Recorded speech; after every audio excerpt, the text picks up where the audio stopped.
Good afternoon. My name is Sarah Hein. During our self-isolation, we do a lot of things to make sure we stay healthy, number one, and maintain our health. Because the moment that we don't take care of ourselves is when we let our immune system down already.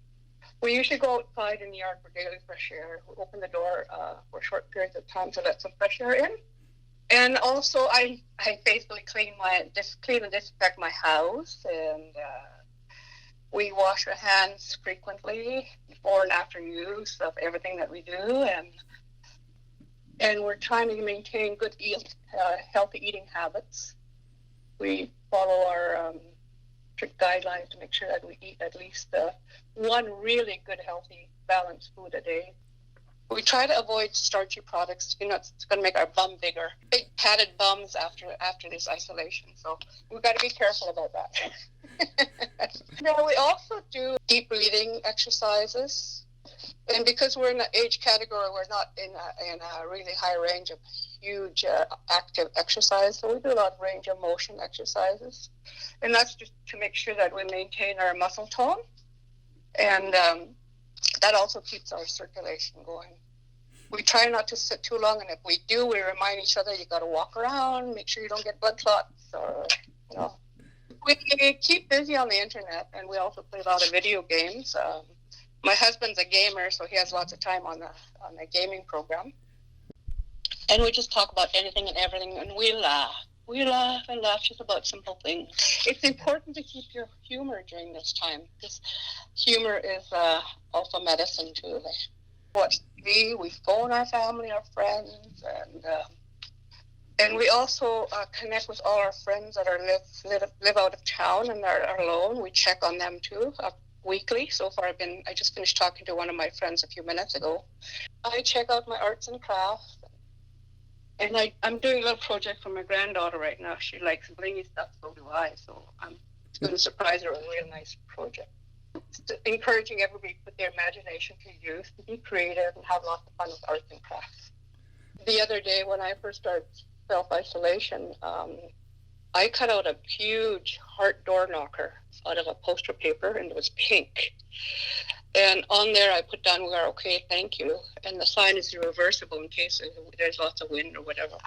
So that people in the neighborhood, if they're going by, they know that we are okay. So you could do similar things like that in your community too. We really have to protect my peer group, which is our elders, right? They're more vulnerable than anybody else, especially if they have immune system problems. They're even more vulnerable. So I encourage the young people to really support the elders. Because, if we lose them, we'll also lose their guidance, their support, counseling. And they're also part of our family members. They're like surrogate family members to us too. And don't forget that they lived through the roughest period of time when they were growing up, and they have lots of personal experience to talk about. So listen to them when you connect with them on the phone or Skype or whatever, and learn from them.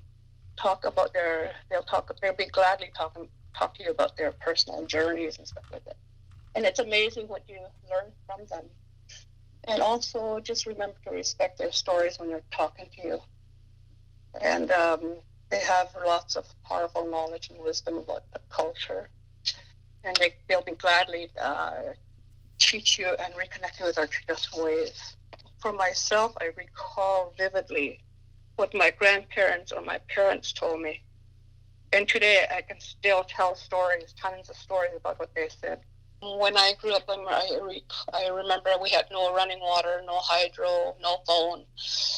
Our way of life was going to church every Sunday, and after church, I remember we had to stop by our grandparents' home.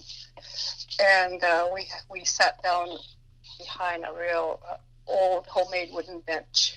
We had a real hot pot-belly stove, and it was burning hot.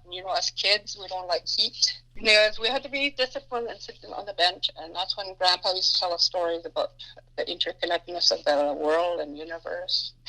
That was a time for teaching us our culture, a time where there was strong emphasis on the moral and ethical climate. I recall these memories so well. So if the youth of today reconnect with the elders now, i.e. via Skype, FaceTime, or telephone, you'll never, ever forget the great moments that you had with them, connecting with them, talking to them. And their moral duty is to listen and help the elders now.